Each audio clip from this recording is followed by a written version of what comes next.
శివుడు చేసే శివతాండవం కూడా 5 రకాలు ఉంటాయి. ఒక్కొక్క సమయంలో ఒక్కొక్క తాండవాన్ని శివుడు ప్రదర్శిస్తాడు. అవి ఏంటో తెలుసుకుందాం. ప్రళయ తాండవం మన సృష్టి అయిన లోకాల్లోని మూలాలకి శక్తిని చేకూర్చడానికి ఈ ప్రళయ తాండవం చేస్తాడు.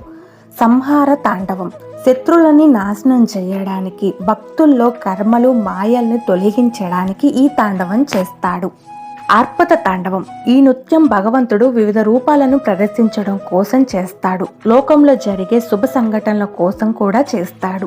అనావర్త తాండవం ఇది సకల ప్రళయ కళ, విజ్ఞాన కళ అనే 3 రకాల ఆత్మల శ్రేయస్సు కోసం ప్రదర్శిస్తాడు. ఆనంద తాండవం ఇది భగవంతుడు ఎక్కువ ఆనందాన్ని అనుభవించడం కోసం ఆత్మలను మోక్షానికి చేర్చడానికి ప్రదర్శిస్తాడు. శివ తాండవ స్తోత్రం కూడా ఉంటుంది. అది భక్తులకి అపారమైన శక్తిని, బలాన్ని ప్రసాదిస్తుంది.